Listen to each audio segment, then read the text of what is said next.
ኦርቶዶክስ ልክናት ግን አሉ አሁን እሱ ጋር ነው የደረሱት ኦርቶዶክስ ትክክለኛ ቸርች ናት ግን በእነሱ ቋንቋ ገለባ ተጭኖባታል ካሁን በኋላ መጽሐፍ ቅዱስ ጠቅሶ ኦርቶዶክስ ቤተክርስቲያን ውስጥ ኦርቶዶክስ ቤተክርስቲያን መተችት የሚችል አንድ ሰው የለም በምስራቅም በምዕራብም በሰሜንም ያለው ፍጡር ሁሉ አደራዋ ልጆቿ ስለሆኑ ዓለም አቀፍ የተሐድሶ እንቅስቃሴ ሰንተር አለ ሰንተሩ አለ በነገራችን አሜሪካን ሰንተር አድርጎ የሚንቀሳቀስ ዓለም አቀፍ የተሐድሶ መናፍቃን እንቅስቃሴ አለ ሁለት ሳብ ብራንቾች አሉት ዘው አንዱ ብራንች ያለው እንግሊዝ ነው አንዱ ብራንች ያለው ደግሞ አሜሪካ ላይ ነው የአሜሪካው የተሐድሶ መናፍቃን እና ሁለቱ ይመጋገቡና ኢትዮጵያ ላይ ሲመጡ ምን ይዞ ይመጣሉ ታላቁ ተልኮ በኢትዮጵያ ይምላል ክርስቶስ ተንሥአ እሙታን በአብይ ኃይለ ስልጣን አሰረው ለሰይጣን አጋዞ ለአዳም ሰላም እምይእዜሰ ኮነ ፍስሐ ወሰላም ከእግዚአብሔር ከአባታችን ከጌታችን ከኢየሱስ ክርስቶስ ጸጋና ሰላም ለእናንተ ይሁን ውድ የክብረ ተዋሕዶ ሚዲያ ቤተሰቦች በእያላችሁበት ሰዓት አቆጣጠር እንደምን ዋላችሁ እንደምን ቆያችሁ እንደምን አረፈዳችሁ አሜን የአምላካችን የጌታችን የኢየሱስ ክርስቶስ ስሙ ከአጽናፈ ዓለም እስከ አጽናፈ ዓለም ስሙ የተመሰገነ ይሁን ሁላችንም እግዚአብሔር ይመስገን ይያልን እግዚአብሔርን እናመስግን ግንቦት አንድ ከፀሐይ 7 እጅ የምታበራ የመልኳ ደም ግባት ከማርና ከስኳር ይልቅ ደስ የሚያሰኝ የማዕዛዋ ሽታ ከሽቱ ሁሉ የሚበልጥ የእግዚአብሔር ስጦታ የሆነች ድንግል ማርያም ተወለደች እንኳን ለእናታችን ለቅድስት ድንግል ማርያም ለእመቤታችን የልደት በዓል መታሰቢያ በሰላም አደረሳችሁ እናታችን ቅድስት ድንግል ማርያም ከአባቷ ቅዱስ ኢያቄም ከእናቷም ከቅድስት ሐና በስለት የተገኘች መድኃኒታችን ጌታ ኢየሱስ ክርስቶስን የወለደች ቤዛዊት ዓለም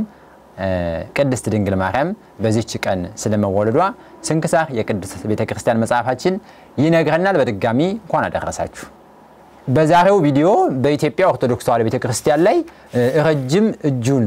አሳርፎ ቤተክርስቲያናችንን አማናዊ ተልእኮ እንዳትወጣ ሰማያዊት የወንጌል አገልግሎቷን ጌታ ኢየሱስ በደም የመሰረታትን የቆመችለትን የወንጌል አገልግሎቱን በስፋት በዓለም ዙሪያ እንዳታካሂድ እጅ ከወርች ያሰራት ምንድነው ረጅም እጅ በቅዱስ ሲኖዶስ አካባቢ የሚያንዣብብ ይህም እጅ በስውር ቤተክርስቲያኗን እየረበሸ እየናጣት ያለ እጅ ነው በዚህ ዙሪያ በርካታ መረጃዎች ለዛሬ አዘጋጅቼላችኋለሁ ይህ እጅ ማን ነው ይህ እጅ ምንድነው እንዴት ነው የሚሰራው የሚለውን በዛሬው ቪዲዮ እንመለከታለን ማለት ነው እንግዲህ ከዛ አስቀድሞ ቅድም እንዳልነ እመቤታችን ቅድስት ድንግል ማርያም ልደቷን አውስተናል አባ ገብረ ኪዳን ስለእመቤታችን ስለ ቅድስት ድንግል ማርያም ተአምር ይነግሩናል እስኪ እሱን እንስማ ወይዘሮ ማስያ የምትባል ሰው አለች እሱችን ሰው መዘንጋት አልፈለኩም ወይዘሮ ማስያ በካንሰር ተይዛ የምትሰቃይ ሴት ነበረች እና እቺ ሴት በግብጽ ባሉ ሆስፒታሎች በሙሉ ታክማ አትድንም ትሞቻለች ከተባለች በኋላ ከመምረ ንስሐ ቤት እንደሄደች ሌሊት እመቤታችን በህልሟ ኦፕራሲዮን ስትሰራት ታያለች ስትሰራት ስታይ ምን አደረገች መሰላችሁ ጧት ስትነሳ ፋሻውም ተገኘ ኦፕራሲዮን የተሰራችበት ምላጩም ተገኘ እሷም ድና ተገኘች ንስሐ ገብታ ስትቆርም ከፊቷ ወዝ ይፈልቃል የሚያስቀድሰው ሰው ቅባት ተቀብቶ ነበር ይመስል ስትጠርገው ይፈልቃል መጨረሻ ላይ ከጇ መንጠባጠብ ጀመረ ከጇ እየተንጠባጠበ ቅዱስ ፓትርያርኩ ባለበት ጳጳሳት ባሉበት እየፈሰሰ ሰው ሁሉ ሲፈወስ ህዝቡ ሊያመልካት ነው ቤተክርስቲያን ልትበጠብጥብን ነው አሉና አንቺ ሂጂና ጸሎት እንጸልይ ምህላን እንያዝና ጣትሽን ከመቤታችን ስዕል አስጠግተሽ እመቤቴ ሆይ ከኔ የሚፈሰው ስዕል ከኔ ደርቆ ካንቺ ስዕል ይፍሰስ ብለሽ ጸልይ ያሏት ከዚያች ፈሰሰ እሷን ግን ቤተክርስቲያንን እንጂ ሰው ምልክት መሆን የለበትም እሷን በውዳሴ ከንቱ ትቀማል ትጎዳለች ብለው ሰውረው አኖራት አሁን የት እንደደረሰች አይታወቅም እንዴው የኛ መነኮሳትስ ይሄን ብንለምድ ምን አለ ነው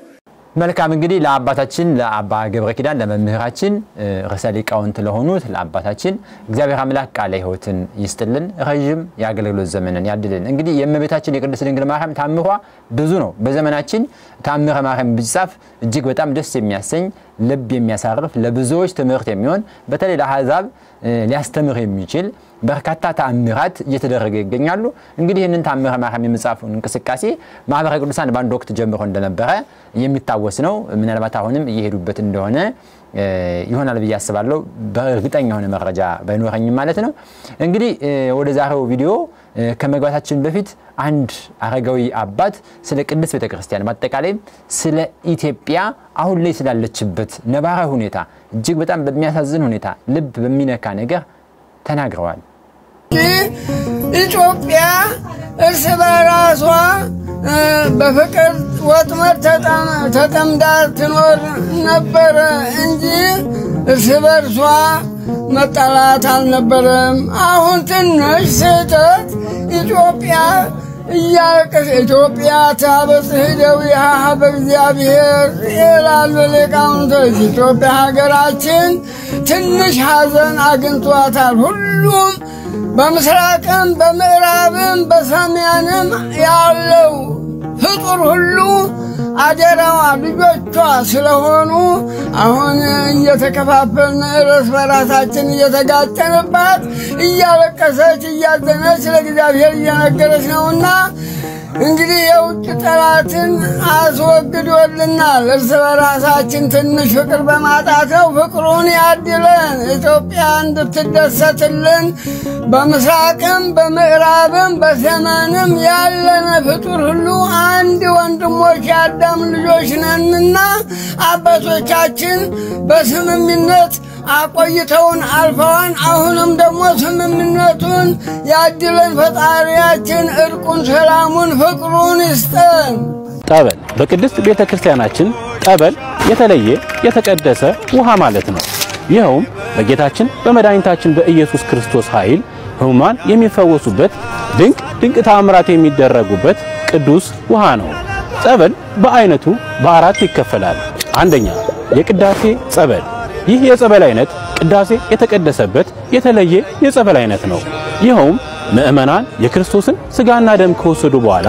ከአፋቸው እንዳይነጥፍ የሚጠጡት የጸበል አይነት ነው። ሁለተኛ ማየ ጸሎት። ይህ የጸበል አይነት የቡራኬ ጸበል በመባል ይታወቃል። ካህኑ ጸሎት አድርጎ እፍ ካለው በኋላ ምእመኑን የሚያጠምቅበት የጸበል አይነት ነው። ሶስተኛ ማየ ገቦ። ይህ የጸበል አይነት ልጅነትን የምናገኝበት የጸበል አይነት ሲሆን ጌታችንን ጎኑን በወጉት ጊዜ ከጎኑ ውሃና ደም ፈሷል። ውሃው የምንጠመቅበት ደግሞ የዘላለም ሕይወትን የምናገኝበት ነው። አራተኛ በየገዳማትና በየደብራቱ ፈልቀው የምናገኛቸው የጸበል አይነቶች ሲሆን እነዚህ የጸበል አይነቶች የእግዚአብሔርን ቸርነት የምናይባቸው ተአምራትን የምንቀበልባቸው የጸበል አይነቶች ናቸው። እንግዲህ በዛሬው ቪዲዮ በዋነኝነት የምንመለከተው የኢትዮጵያ ኦርቶዶክስ ተዋሕዶ ቤተክርስቲያንን በልዩ ልዩ ሁኔታ ልክ እንደ ፖለቲካው አካሄድ አጀንዳ እየፈጠሩ ከላይ ከጳጳሳቱ ጀምሮ በተለያዩ ካህናት መምህራን ዘንድ እየተነሳ ያሉ ሊቃውንት ናቸው የሚባሉም ሰዎች አጀንዳ እየፈጠሩ ምእመናኑን የማደናገጥ ቤተክርስቲያን የተቋቋመችበትን የወንጌል አገልግሎት እንዳትፈጽም ወደ ኋላ የሚጎትቱ ስራዎች እየተካሄዱ ይገኛሉ። ይሄንን የሚያደርገው ስውር እጅ አለ። በተለይ ወደ ሲኖዶስ አካባቢ የሚያንዣብብ አባቶቻችንን የሚፈትን በልዩ ልዩ መንገድ የሚረብሽ የሚያናውጽ ይህ ስውር እጅ ማን ነው? እስኪ ይሄን ቪዲዮ እንከታተል። ሁላችንም በደንብ ይሄንን ቪዲዮ ስንከታተለው ቅዱስ ሲኖዶስ ምን ያህል ፈተና እየደረሰበት እንደሆነ ቅዱስ ቤተክርስቲያናችንን በስውር ማዕበል እያስነሳ አጀንዳ እየቀረጸ ቤተክርስቲያናችንን እየፈተነ አገልጋዮቿን ሌላ ስራ እየሆነ ያለ ስውር እጅ የትኛው እንደሆነ እንረዳለን። በነገራችን ታድሶ ስስት ነው። የስስት ጸባይ ነው ያለው። ወዲያው የመመሳሰልና ነገሮችን ወዲያው የመቀየር እንትናለው። መጀመሪያ ቀደም መምህር እንዳለው ፕሮቴስታንት ኢዝ ራይት ቸርች ብለው ነው የተነሱት። ትክክለኛ አስተምሯም ቸርችም ፕሮቴስታንት ናት አሉ። አልተሳካም። ከዛ ቀጥሎ ደግሞ ኦርቶዶክስ ኢዝ ኖት ራይት ቸርች አሉ። ኦርቶዶክስ ትክክለኛ አይደለችም አሉ። ሶስተኛ ላይ ኦርቶዶክስ ልክ ናት ግን አሉ። አሁን እሱ ጋር ነው የደረሱት። ኦርቶዶክስ ትክክለኛ ቸርች ናት ግን በእነሱ ቋንቋ ገለባ ተጭኖባታል። አሁን የመጡበት ዘጋ ነው። ኦርቶዶክስ ትክክለኛ ቤተክርስቲያን ናት ግን የተጫኑባት ገለባዎች አሉ። አሁን በቀጣዮቹ ጊዜ ያሁኑን የታድሶ መናፍቃንን እንቅስቃሴ ስናይ እዚህ ጋር ነው ያሉት። አሁንም እዚህ ጋር እንደረገጡ ነው ያሉት። ትክክለኛው ኦርቶዶክስ ይሄ ነው የሚል ነው የሚመጡትና ስልቶቻቸውም የሚመጣው ከዚህ ነው። ለምን መሰለ ስልት ብዙ ጊዜ ስትራቴጂ ነው የሚነድፉት። በእኛ ሀገር የ80 ዓመት ታሪክ ወደ ኋላ ሄደን አሁን ወደ 90 ምናምን ዓመታቸውና ለነ መሰረተ ሰባት ለአብ በነበሩበት ጊዜ የነበረውን ታሪክ ይዘው ነው ስልት ነድፈዋል። የነደፉት ስልት ያኔ በ2008 አካባቢ የ25 ዓመት ስልት ነድፈዋል እነዚህ ስልቶቻቸው በጣም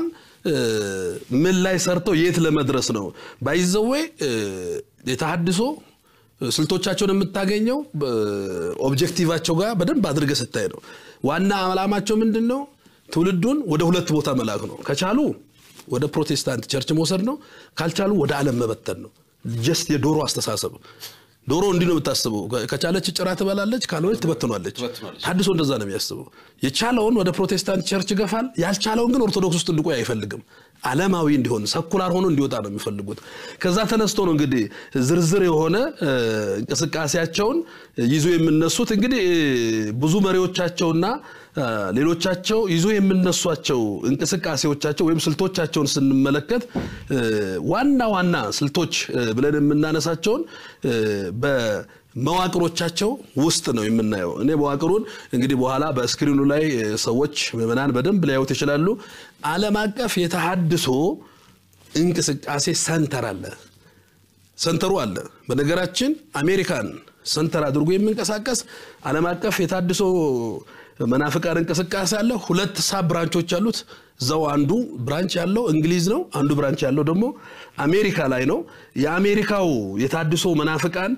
እና ሁለቱ ይመጋገቡና ኢትዮጵያ ላይ ሲመጡ ምን ይዞ ይመጣሉ ታላቁ ተልኮ በኢትዮጵያ ይምላል ግሬት ሚሽን ኦፍ ኢትዮጵያ ይምል አለ እዛ ስር ብዙ ድርጅቶች አሉ ዲስፕሌው ላይ በደንብ ልታይ የሚችል ነው በዛ ውስጥ ወደ 25 የሚጠጉ ዛሬም ድረስ ያሉ የታድሶ መናፍቃን ድርጅቶች አሉ ዛሬም እነዚህ ቦታዎችን ቅድም መጋቢ ሃይማኖት እንዳነሳው እነዚህ ድርጅቶች ቦታ መርጠው ነው የሚሰሩት አብነት ትምህርት ቤት ላይ የሚሰሩ አሉ መነኮሳት መርጌቶች ቄሳውስት ላይ የሚሰሩ ሁሉ ስቲል ማለት ነው ስቲል ያመጡ የሚያሰለጥኑ አሉ ይሄንን ብቻ ወስዶ የሚሰሩ አሉ መንፈሳዊ ኮሌጆች ላይ የሚሰሩ አሉ በመራ ስራትም ታስታውሳለህ በተለይ ከሳተ ብርሃን መንፈሳዊ ተቋምን እናሰለጥናለን ማስተርስ እናስተምራለን ብለው የወሰደው ይሄ የእንግሊዙ ክንፍ ነው በዛ የወጡ ብዙ ሰዎች ዛሬ የታድሶን ኢትዮጵያ ውስጥ ያለው የታድሶን እንቅስቃሴ የሚመሩ እዛ የሰለጠኑ ሰዎች አሉበት ይሄ በዚህ ውስጥ ያሉ ሰንበት ቤቶችና ግቢ ጉባኤያት ማሩሳን የሚያስተምረው ነው ሰንበት ቤቶች አሉ ግቢ ጉባኤያት እኔ 1997 ዓመተ ምህረት አንድ ማስተዋወሰው ነገር በዚሁ አጋጣሚ ላንሳ ሰልጥኖ የገባ ነው ልጁ እዚህ አዲስ አበባ ከነበረው የታድሶ ክንፍ እንደገባ ራሱን ግቢ ጉባኤ ውስጥ ገባ የአንደኛ ዓመት ተማሪ ተወካይ ምረጡ ሲባል እጁን አውጥቶ ራሱን ነው የመረጠው እኔ አስተባብራለሁ አለ ልጆቹን ማስተባበር ጀመረ ኋላ ቼክ ሲደረግ ልጁ ሰልጥኖ የገባ እጅግ በጣም ብዙ ልጆችን ማታ በዶርም አካባቢ በካፌ አካባቢ አሁን ተመርቆ የሕክምና ዶክተር ነው እዚሁ ስሙን መጥራት አስፈላጊ ስላልሆነ ተመርቆ ያለ ነው በደንብ አድርጎ ሰርቶ ብዙ ልጆችን ለመውሰድ መጨረሻ ላይ ግቢ ጉባኤ የደረሰበት ሁኔታ ነው ያለው እንግዲህ ይሄ ከመንፈሳዊ ኮሌጆች ወደታች ስንወጣ የስብከተ ወንጌልን መቆጣጠር የቤተ ክርስቲያን አስተዳደርን መቆጣጠር እነዚህ ተልጥኖ የሚወጡትን ማለት በተለይ መንፈሳዊ ኮሌጆች አካባቢ በሚዲያ በተለያዩ በቴሌቪዥን በኢንተርኔት መረጃዎችን መቆጣጠር በፕሮቴስታንት ኮሌጆች ስኮላርሺፕ ማገናኘት የፕሮቴስታንት ስኮላርሺፕ አግኝተው ውጭ ሀገር ያሉ ብዙ ታድሶች አሉ ብዙዎቹ የምታውቁ የርቀት ትምህርት አገልግሎት መስጠት በተለይ አሁን በቅርብ ጊዜ ብዙ የሰንበት ትምህርት ቤቶች የርቀት ትምህርትን እየወሰዱ መጡ እንጂ አብዛኞቹ የርቀት ትምህርቶች በማይታወቅ የማህበረ ቅድስት ልደታ ማህበር ይላል ይሄ ልደታ ቤተክርስቲያን ያቀው ግን የርቀት ትምህርት በመላ ኢትዮጵያ ያስተምር ነበር እነዚህ ዋና ስልቶቻቸውን ማንሸራተቶቻቸውን ምንጮችን ቅድም መጋቢ ብሎታል ምንጮችን መለየትና ስስ ብልቶችን መምረጥ ላይ ይሰራሉ ሰርጎ መግባትና ተአማንነት መፍጠር በነገራችን ታድሶ የፈለገ ነገር በቃ የመጨረሻ ካልሆነ አይወጣም ገዳም ገብቶ 40 ማልት 40 ሌሊት ሊጾም ይችላል ምንም እንትን የለው በቃ በጣም መመሳሰል ይችላል እንደ አመድና እንደ ዱቄት ማለት ነው ተአማንነትን ፈጥረው በተለይ ዛሬ አሁን ታድሶ ዛሬ ላይ በመናነሳቸው ጉዳዮች የምናነሳቸው ብዙ ዘማሪያን ብዙ ሰባኪያን ተከታይ ያመጡ ተአማንነትን ፈጥረው ህዝቡ ጋር ስታያቸው ጽጌን ጾማለው ነው ብሉት ዞር ብለ ስታያቸው አርብ ሮብ ሲበሉ ነው የምታገኛቸው እንደዚህ ናቸው ፍለፊት ስታያቸው ለጽጌን ጾማለው ይላሉ ሰው ምመናን ጋር ዞር ብለ ስታያቸው እዚሁ ስንት ያዝናቸው አሉ አርብ ሮብ በጾም ወቅት እንትን ስሉ የነበሩ ማለት ነው ሰርጎ መግባትና ታምራት መፍጠር አለ አስተምሮን መቀየር አለ በጌታ ደም የተመሰረተች ቅድስት ቤተክርስቲያናችን አገልጋይ አባቶቻችን የረኝነት ስራቸውን የወንጌል አገልግሎታቸውን እንዳያከናውኑ ፈተና ሆኖ በተለያየ መንገድ አመጽ የሚያስነሳ ሁከት የሚፈጥር ቤተክርስቲያን በአስተዳደራዊ መልኩ በልዩ ልዩ ስፍራ እየረበሽ የሚገኝ ይህ ስውር እጅ ተባለው የተሐድሶ እንቅስቃሴ ዓለም አቀፋዊ እንቅስቃሴ ሆኖ በአማናዊ ተልእኮ ባላት በቅድስት ኦርቶዶክሳዊት ቤተክርስቲያናችን ላይ ከፍተኛውን ዘመቻ የሚያስነሳ አባቶችን የሚረብሽ ምእመናን ተረጋግተው ያምልኮ ስርዓቱን እንዳይፈጽሙ እንቅፋት እየሆነ ያለ አሁን በሰሞኑ እንኳን ባየነው በዚህ አቡነ ገብርኤል የተነሳ በርካታ ሰዎች ከኋላ ምን ያደረጉ እንደሆነ አይተናል ፓስተሮች ታድሶ አራማጆች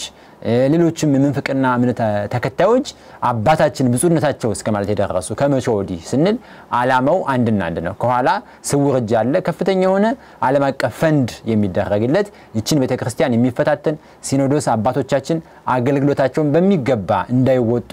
እንቅፋት እየሆነ ያለ ይስውር እጅ ሊታወቅበት ይገባል መምህራኖቹ በደንብ ነግረውናል ስለዚህ ሁላችንም ይሄንን እጅ ቆርጦ መጣል ያስፈልጋል ከቅድስት ቤተክርስቲያናችን ሁላችንም በጸሎት ቤተክርስቲያናችንን ልናስብ አባቶቻችን ጎን ሆነን አገልግሎታቸውን ልናግዝ ልንሰማ ቃላቸውን ይገባል ማለት ነው እንግዲህ በመጨረሻ እነዚህን ቪዲዮዎች እንመለከት ፓስተር በርካታ ዘመናት በፕሮቴስታንት ዓለም ፓስተር ሆኖ ሲያገለግል የነበረ ወንድም በቅርቡ ተጠምቋል እና ያቀረበው ጥሪ አለ ለኦርቶዶክሳውያንም ለመናፍቃን ፕሮቴስታንት ወንድሞቹም ያቀረበውን መልእክት እንከታተል ይወላችሁ ወንድሞቼ እውነት ፕሮቴስታንቶች በሙሉ ወንጌል ያላችሁ በመሰረተ ክርስቶስ ያላችሁ በአማኑኤል ያላችሁ በቃለ ሕይወት ያላችሁ በወንጌል ብርሃን ያላችሁ በሕይወት ብርሃን ያላችሁ በእውነት ነው ብላችሁ እርስ በርሳችሁ እንኳን አትደጋገፉም እውነቴን ነው ብላችሁ አትደጋገፉም ኑ ወደዚህ ቅዱስ ቤተክርስቲያን እኔ ወዳየሁባት ወደ ቀመስኳት እውነት ይወላችሁ እኔ በማንበብም በእውቀትም በተግባርም ካሁን በኋላ መጽሐፍ ቅዱስ ጠቅሶ ኦርቶዶክስ ቤተክርስቲያን ውስጥ ኦርቶዶክስ ቤተክርስቲያን መተችት የሚችል አንድ ሰው የለም ከአሕዛብም በሉት ከመናፍቃንም በሉት ከኢአማኒም ጭምር ከኤቲስት ጭምር አይችልም ኦርቶዶክስ ቤት ውስጥ ሆኖ ኦርቶዶክስ ቤተክርስቲያንን መጽሐፍ ቅዱስ ይዞ ሊተቻት የሚችል አታቂም ጥቅስ አታነቡም ትዝላችኋል ድሮ የነበረውን ትችት መጽሐፍ ቅዱስ አያነቡም ኦርቶዶክሶች እነሱ ቤት መጽሐፍ ቅዱስ አይደለም ያለው ድርሳናትና ገድላት ናቸው መጽሐፍ ቅዱስ በጠይቋቸው አንድ ነገር አያውቁም ይላሉ አሁን በመጽሐፍ ቅዱስ አምስቱን ሶላዎች መከራከር የሚችል የለም ማንም የለም ማንም በመጽሐፍ ቅዱስ እንነጋገር ስላችሁ ማንም ፊታቸው አይቆምም መጽሐፍ ቅዱስ ይዤ ልቁም እንድትሏቸው መጽሐፍ ቅዱስ ይዘው ቆም መከራከር አይችሉም አሁን ምን አረጉት መጽሐፍ ቅዱስን ጣሉትና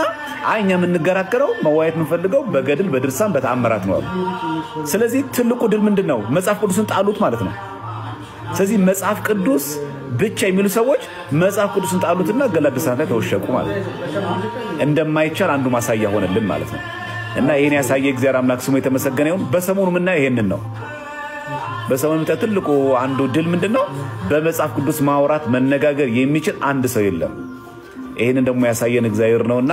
ወንድሞቻችን በተለይ በትልቅ ስራ አቅበተ እምነት የሰሩ ወንድሞቻችን ለወንድማችን ትልቅ ፍሬ አስተዋጽኦ አበርክተዋል እነሱን እግዚአብሔር አምላክ ይጠብቅልን የሁላችን ደግሞ መጨረሻ ያሳምርልን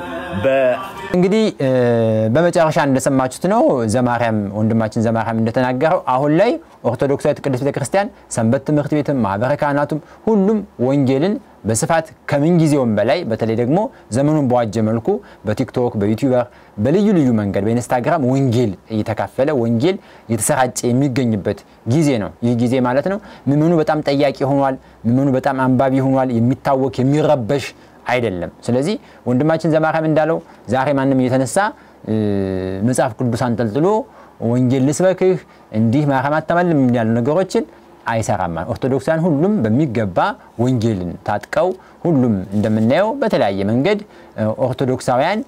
በድል እየተወጡት ያለ መንገድ ነው ዓለም አቀፍ ዲያቆን ምህረትንም ስንመለከት በአሜሪካ ትልልቅ ፓስተሮችን ሲያዋርዱ ሲያሸማቀቁ መጽሐፍ ቅዱሳዊ እውነትን ገልጠው ሲያሳፈሩ ተናል እነ ዘማርያም እነ ወንድማችን አኪ ሌሎችም እነ ፎይም እንዲህ ያሉ ሰዎች ተነሱ የቤተክርስቲያን ልጆች ጠያቂ በመሆናቸውና ወንጌል በደንብ እየተዳረሰ በመሆኑ ነው ማለት ነው ለዛሬ ያዘጋጀላችሁ መረጃዎች ቪዲዮዎችን ይመስላል ማለት ነው ሰላም እግዚአብሔር ከሁላችሁ ጋር ይሁን ሰላም ቆዩ